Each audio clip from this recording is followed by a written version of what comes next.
This next guy, I consider a good friend. I sort of miss him. I don't get to see him very much anymore. I don't know that he misses me. You'll have to ask him. Tony Fulton is a very talented policymaker. He's a very intelligent guy. He's to the best of my understanding, a great husband, a great father, and really that's the most important part. Tony, come on up. See you, man. Great. Thank you. Well, when I got in my car, it was a lot warmer than it is now, so maybe there's something to this story of a storm coming, because I'm shivering right now in my sleeves. I'm going to be very brief. Number one, I spoke at a similar event some years ago, maybe a couple of years ago, and a young man, probably 16, maybe 17 years old, he came up to me, and he expressed to me a way by which I could communicate to people what $1 trillion is. We're talking about trillions of dollars, 14 going on $15 trillion that we and our children and our grandchildren owe. And he said, Senator Fulton, if you took $1 and you spent that dollar spent $1 every second, 1,000, 2,000, 3,000, every second, it would take you 30,000 years to have spent $1 trillion. Think about that. 30,000 years to spend $1 trillion. We're 14, 15 trillion in the hole. This is serious money. Second thing I want to talk about is a little deeper, and this will be the last thing I talk about. I'll shut up after this. What is a dollar? Now, in the legislature, we balanced our budget. They did in the county board. There are places where it's possible. In fact, we balanced our budget. We provided tax relief a couple of years back, and we have a cash reserve. It's possible. It's not easy, but it's possible. What is a dollar? When the Fed prints up money and just hands it out, how do they do that? What is a dollar? I submit to you that a dollar represents a part of somebody's life. It takes time and effort, energy and sacrifice to earn money. And government takes some of the fruits of a livelihood to pay for the necessities of government.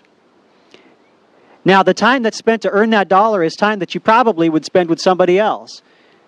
If I had my choice, I'd be spending that time with my family or my friends, playing soccer, playing baseball, maybe eating pizza with you fine folks. But there's a reality in this life that we have to work in order to earn our keep in this world. And so the government takes a little bit of that livelihood. And so that dollar, which can be a measure of revenue, also represents a part of somebody's life. And so we ought to adopt the attitude as elected leaders, as members of government, as stewards over the taxpayer dollar. We should take on the attitude of respect for that dollar out of respect for the way in which it was earned.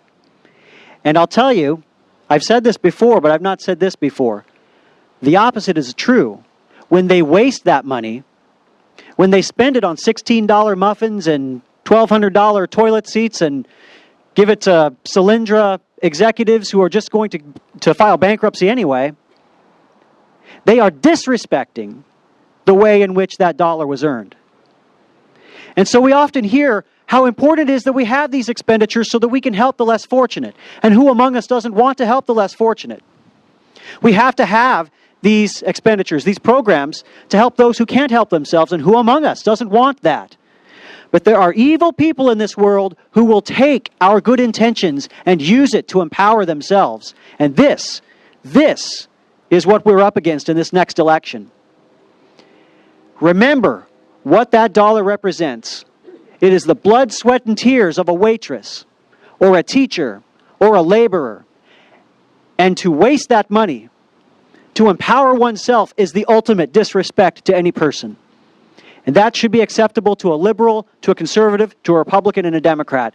I dare say if elected officials looked at a dollar in that way, we would not have the problems we have today. These elections are important. We should pay attention. But let us pay attention to the policies and pay very close attention to those words.